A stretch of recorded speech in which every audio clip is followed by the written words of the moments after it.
तेरी शक्ल मैं हूँ मेरी जान तू है ना तू ना मैं फ़कत एक ही हूँ है खबरदार का बिस्मिल मुसम्मा का मतलब न अल्लाह ना बंदा ना हा है ना हू है।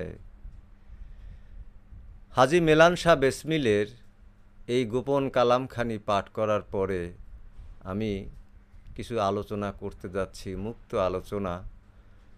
যে মানুষের মন খুবই জঞ্জালযুক্ত থাকে, মানুষ অবিরামভাবে নিজের মনের মধ্যে কথা চলতে থাকে, কেউ জানে না কিন্তু তার মনের মধ্যে অবিরামভাবে কথা চলতেই থাকে, সে নিজে নিজে কথা বলতে থাকে, তার মনে কথা বলতে থাকে। এজন্য অনেক গানও আছে, মন যে কত কথা বলে। লালন ফকির, বাবা লালন ফকিরের যত গান আপনারা পাবেন, দেখবেন যে বেশিরভাগ গানের ভিতরেই মনের কথাটি বলা হয়েছে। মন বিভাগী বাগ মানে না রে, যাতে অপমৃত্যু হবে মন সদাই তাই করে। কিসে হবে আমার ভজন সাধন, মন হইল না মনের মতন। দেখে শিমুল ফুল সবাই ব্যাকুল, দুকুল হারালাম এই মনের ফেরে। দেখে শিমুল ফুল বলতে এই শিমুল ফুল নয়, অর্থাৎ দুনিয়ার রঙ্গ মঞ্চ, এই দুনিয়ার রং তামসা, এটাইকেই উনি মিন করছেন। দেখে শিমুল ফুল সবাই ব্যাকুল, দুকুল হারালাম এই মনের ফেরে। মনের গুণে কেউ মহাজন হয়, ঠাকুর হয়ে কেউ নিত্য পূজা পায়। মনের গুণে কেউ মহাজন হয়, তাহলে মনকে গুরুত্ব দিতে হবে। তো মনকে গুরুত্ব দিতে গিয়েই আমাকে সকল বন্দিগির কর্মকাণ্ড যা কিছু আছে করতে হবে। মনবিহীন শরীর একটা ভারবাহী, একটা বোঝা, বারবাহী একটা পশুর মতো, একটা গাধার মতো। মন যেভাবে তাকে নিয়ন্ত্রণ করে, দেহ ঠিক সেভাবেই করে। পকেট মারে, তার মন থেকে সে ষড়যন্ত্র করে আরেকজনের পকেটে সে হাত দেয়।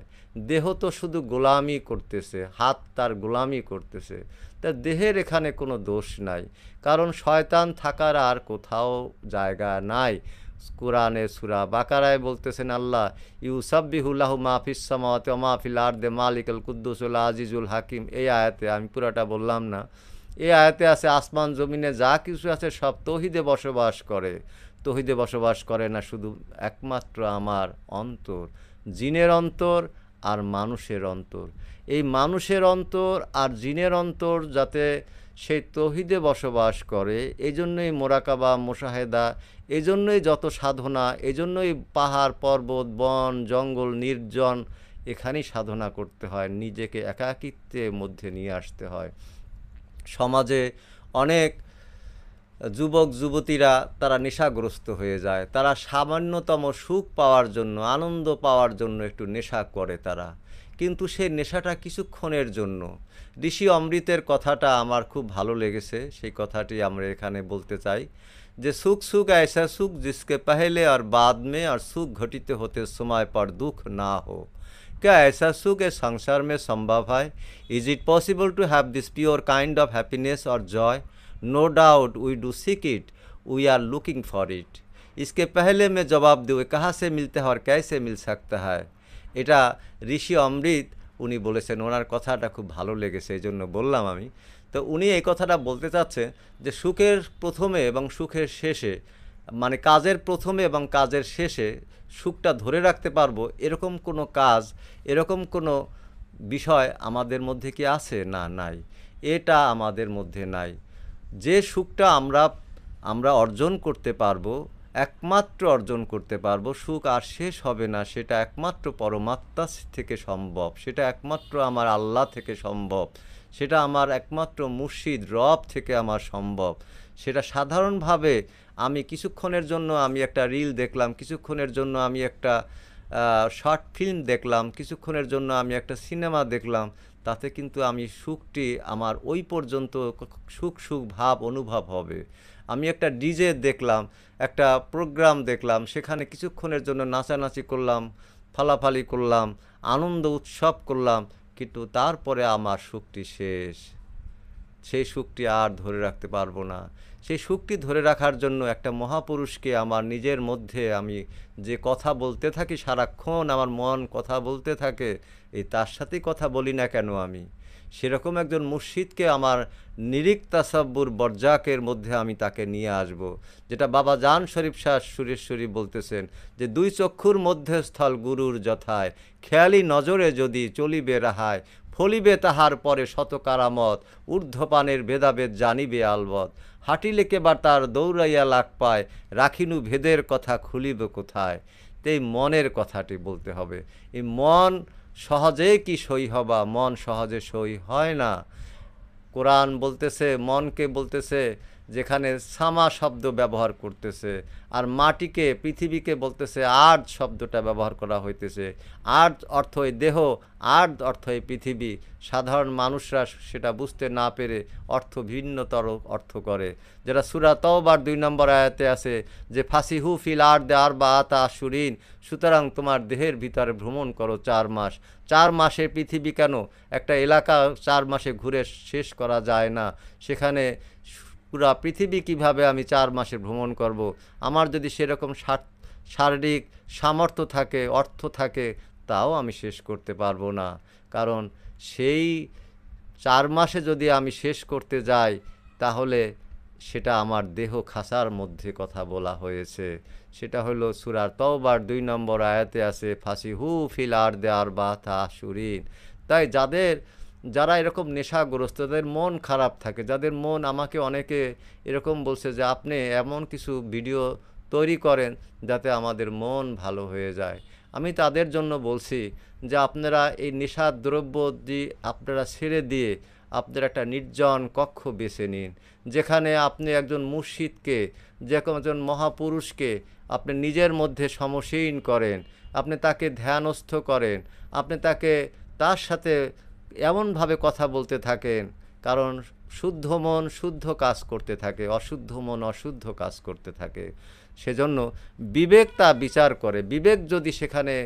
বিবেক যদি মারা যায়, তাহলে সেই সত্যটা কোথা থেকে পাওয়া যাবে? মনের অভাব মুক্তিটা আসল অভাব মুক্তি। এজন্য মহানবীর একখানা হাদিস, এসব হাদিস এখন আর প্রচার হয় না, যে আল গিনা গিনার নাফসে, প্রাণের অভাব মুক্তি হচ্ছে আসল অভাব মুক্তি। নফস মানে হলো প্রাণ, এই প্রাণের অভাব মুক্তি হচ্ছে আসল অভাব মুক্তি। রুয়ের অভাব মুক্তি হয় না। রু স্বয়ং আল্লাহ, আমরি রব্বি, রবের আদেশ রব থেকে জুদা নয়। তাই মনকে মুক্ত করতে পারলে, মন মোহমুক্ত করতে পারলে সেই মানুষটি সে শুদ্ধ হয়ে যায়। যে মানুষটির মন যখন খারাপ থাকে, জঞ্জালযুক্ত থাকে, চিন্তিত থাকে, বিষণ্ণ থাকে, তার উচিত একজন মহাপুরুষকে তাকে ধ্যানস্থের মধ্যে, নিজের মধ্যে নিয়ে আসা। যদি সে কামেল মুর্শিদের যদি ধ্যান করে, তবে তো কথাই নাই। কিন্তু আমাদের মধ্যে এখন এমন অবস্থা হয়ে গেছে যে এই মোল্লা মুন্সিরা আমাদের সেই কামেল একজন মুর্শিদ, সেই মহাপুরুষের ধ্যান সাধনা করতে দিবে না, ডাইরেক্ট আল্লাহর কাছে চান। তো আল্লাহর কাছে তো আমরা চাবই, কিন্তু দেখা যাচ্ছে যারা কোরবানির চামড়া চাচ্ছে মানুষের কাছে, আল্লাহর কাছে চান যে আমাদের কোরবানির চামড়াটি দেন। আল্লাহর কাছে চান আমাদের মসজিদ মাদ্রাসার জন্য সাহায্যের জন্য চাই। কোনো ধর্মে চায় না এভাবে। আমাদের ধর্মে এরকম খুব লজ্জাজনক বিষয়। এই টুপি আলখেল্লা পরে তারা এই রকমভাবে মানুষকে বিভ্রান্ত করছে। এখান থেকে আমাদের মুক্ত হবে। যে মহানবীর 12ই রবিউল আউয়াল আমরা পালন করি, সেখানে ওহাবিরা বাটা রবিউল আউয়াল, এই বাটা চাকলা বিভিন্ন রকমের এরা মহানবীর জন্মদিন পালন করে 8-10টা। অথচ সেই মিথ্যা হাদিস বানিয়েছে যে আদম হাওয়ার দোয়ার কবুলের দিন 10ই মুহররম। 10ই মুহররম যে আদম হাওয়ার কবুলের দিন, সেই সময় 10ই মুহররম আপনি কই পাইলেন? সেরকম মাসই সৃষ্টি হয় না। একজন মানুষের নাম আব্দুর রহিম, আব্দুর রহিমের বয়স 20 বছর, কিন্তু 100 বছর আগে এই ঘটনাটি ঘটছে। আব্দুর রহিম কিভাবে সে দোষী হয়? তাহলে সেই সময় আদম হাওয়ার দোয়ার কবুলের দিন 10ই মুহররম, সুন্দর কথা। তো আদম হাওয়ার দোয়ার কবুলের দিন 10ই মুহররম আপনি মানুষ পাইলেন কোথায়? সেখানে কলম কই পাইলেন? কাগজ কই পেলেন? মুহররম মাস কই পাইলেন? এটা আমাদেরকে বিভ্রান্ত করছে এই ওহাবি মৌলবীরা। এদের থেকে আপনারা সাবধান থাকেন, এটাই আমার বলার উদ্দেশ্য।